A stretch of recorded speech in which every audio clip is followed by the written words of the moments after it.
वाहन चलाते वक्त सावधानी रखना बहुत आवश्यक होता है। आपकी थोड़ी सी लापरवाही भी आपको बहुत नुकसानदेह साबित हो सकती है और यह लापरवाही कभी कभी आपको जेल की हवा तक खिला सकती है। नमस्कार दोस्तों, मैं एडवोकेट अमित गौतम मेरे यूट्यूब चैनल पर आप सभी का बहुत बहुत स्वागत करता हूं।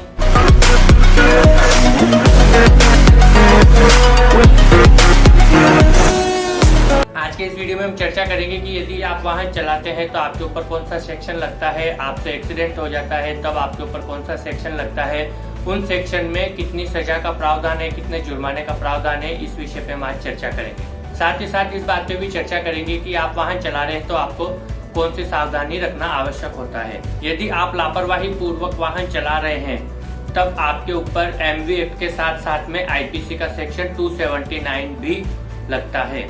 आईपीसी के सेक्शन 279 में 6 महीने की सजा के साथ साथ में 1000 रुपए का जुर्माना हो सकता है। आईपीसी का सेक्शन 279 जरूरी नहीं है कि आपसे एक्सीडेंट हो तभी 279 लगता है।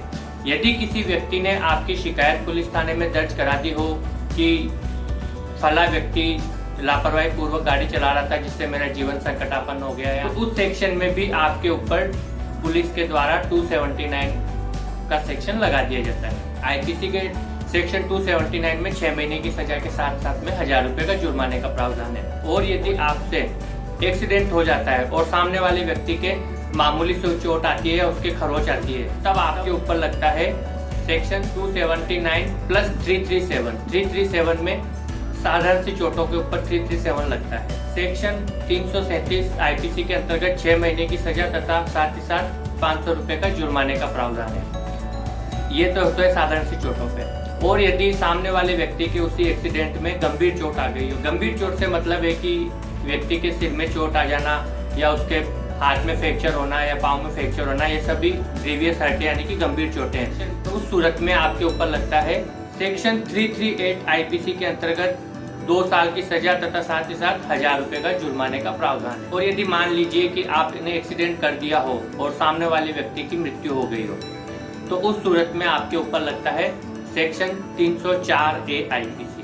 सेक्शन 304A में 2 साल की सजा तथा साथ ही साथ जुर्माने का प्रावधान है। जुर्माना कोर्ट के द्वारा डिसाइड किया जाता है, जो सामने वाले व्यक्ति के कितनी चोट आई है उसकी पारिवारिक स्थिति को देखते हुए कोर्ट स्वयं डिसाइड करती है कि जुर्माना कितना लगेगा। तो इस हिसाब से सेक्शन 304A में जुर्माना कोर्ट डिसाइड करेगी।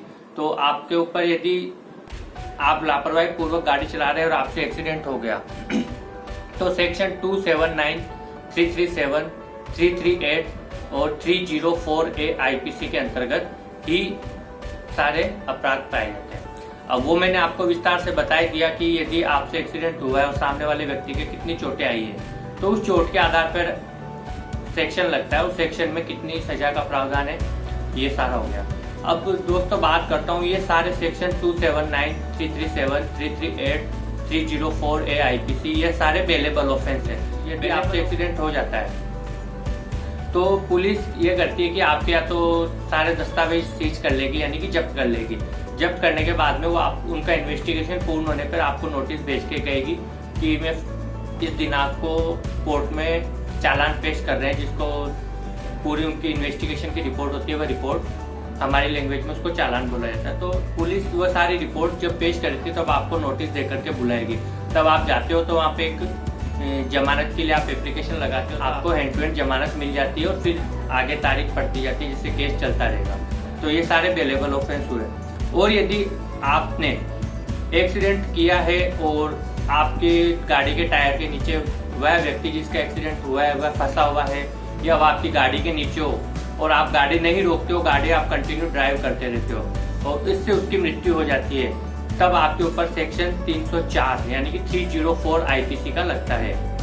इसमें 10 साल की सजा का प्रावधान है, साथ ही साथ जुर्माना है। जुर्माना वही कोर्ट डिसाइड करती है सारी परिस्थितियों को ध्यान में रखते हो। ये तो ही दोस्तों कि यदि आप एक्सीडेंट करते हैं तो आपके ऊपर कौन कौन से सेक्शन लगते हैं, उन सेक्शन में कितनी सजा का कितने जुर्माने का प्रावधान है। अब बात करते हैं यदि आप दोस्तों आप गाड़ी ड्राइव करते हैं तो आपको किन किन सावधानी को बरतना चाहिए। यदि आप गाड़ी ड्राइव करते हैं तो आपके पास में ये दस्तावेज होना बहुत आवश्यक है, जैसे कि गाड़ी का इंश्योरेंस, गाड़ी ड्राइवर का डीएल, ड्राइविंग लाइसेंस, साथ ही साथ गाड़ी की आरसी, और यदि गाड़ी कहीं बाहर जाती हो, आउट ऑफ स्टेट जाती हो, तो आपके पास में परमिट होना आवश्यक है। परमिट के भी ए पार्ट और बी पार्ट दोनों होना भी आवश्यक है। यदि ये सब है आपके पास में तब तो आप सेफ हो। ये इसलिए दोस्तों कि यदि बाय द वे आपसे एक्सीडेंट हो जाता है, तब यदि आपके पास में ये सब डॉक्यूमेंट्स होंगे, तब क्या करेंगे कि सामने वाला क्लेम के लिए आपके ऊपर केस करेगा। यदि ये डॉक्यूमेंट्स है तो उसमें क्या होगा कि जैसे आपका इंश्योरेंस है तो वो इंश्योरेंस कंपनी पे करेगी उसको। आपके यदि आपके पास में सारे डॉक्यूमेंट्स है तो आप सेफ है। और यदि आपके पास में इंश्योरेंस नहीं है, डॉक्यूमेंट्स नहीं है, तब उस सामने वाले व्यक्ति का जितना भी क्लेम बनता है वो सारा आपको पे करना होगा। फॉर एग्जाम्पल, यदि सामने वाला व्यक्ति कोई गवर्नमेंट एम्प्लॉय है और मान लीजिए उसकी तनख्वाह करीब 50,000 रुपये महीने और उसका एक्सीडेंट हो गया हो, तब फिर उसके जितने महीने तक वो घर पे रहा वो सारा ऐड करेंगे, प्लस उसके सारे परिवार की स्थिति को देखते हुए तो वह जो भी क्लेम बनता है करीब करीब आपका 40-50 लाख तक का बन सकता है, तो वो सारा आपको पे करना होगा। और यदि आपके पास में इंश्योरेंस है तो वह सारा क्लेम इंश्योरेंस कंपनी पे करेगी। तो दोस्तों, यदि आप गाड़ी ड्राइव करते हैं तो सावधानी के तौर पर आपको गाड़ी के संपूर्ण दस्तावेज आपको रखना चाहिए, साथ ही साथ ड्राइवर का डीएल रखना चाहिए और गाड़ी इंश्योरेंस रखना चाहिए। और यदि गाड़ी का परमिट बनता है तो परमिट के पार्ट भी आपको रखना नेसेसरी है। और साथ ही साथ कोशिश करना चाहिए कि हम गाड़ी स्लो चलाएं, ध्यान से चलाएं, जितनी हो सके उतनी सावधानी बरते, ऐसी कंडीशन नहीं आना चाहिए। और एक बात दोस्तों, अधिकांश तो देखी जाती है कि यदि आपसे एक्सीडेंट हो गया है तो आप वहाँ की परिस्थिति को देखिए। मैं कई बार सुनता हूँ कि फला गाड़ी का एक्सीडेंट हुआ, ड्राइवर वह गाड़ी छोड़ के भाग गया। ऐसा नहीं।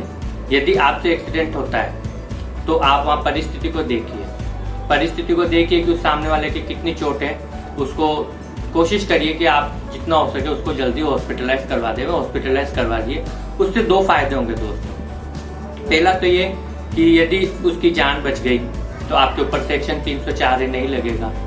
और यदि उस व्यक्ति को आपने हॉस्पिटल पहुंचा दिया तो वह व्यक्ति आपके ऊपर केस भी ना करे, और यदि केस उसके परिवार वालों में से या किसी ने कर भी दिया हो तो हो सकता है कि वह व्यक्ति आगे जाकर के आपसे राजीनामा कर ले, समझौता कर ले। तो ये सब बात देखी जाती है। तो इसलिए दोस्तों मेरा कहना है कि यदि आपसे एक्सीडेंट होता है तब आप कोशिश करिए कि जिसका एक्सीडेंट हुआ उसको हॉस्पिटलाइज करवाएं। और साथ ही साथ ये देखिए कि यदि वहाँ पे परिस्थिति हो, भीड़ ज़्यादा हो गई हो, वो उत्तेजित हो चुकी हो और आपको मारने के लिए बेताब हो, तब आपके पास में कोई रास्ता नहीं बचता है तो आप उस सूरत में भाग सकते हैं। वहाँ से उस सूरत में आप भाग जाइए, तब आप सेफ हैं। तो दोस्तों, आज के इस वीडियो में आपने जाना कि एक्सीडेंट होने पर कौन कौन से सेक्शन लगते हैं, उन सेक्शन में कितनी सज़ा का प्रावधान है, कितना जुर्माने का प्रावधान है, साथ ही साथ वाहन चलाते वक्त आपको कौन कौन सी सावधानी बरतनी चाहिए।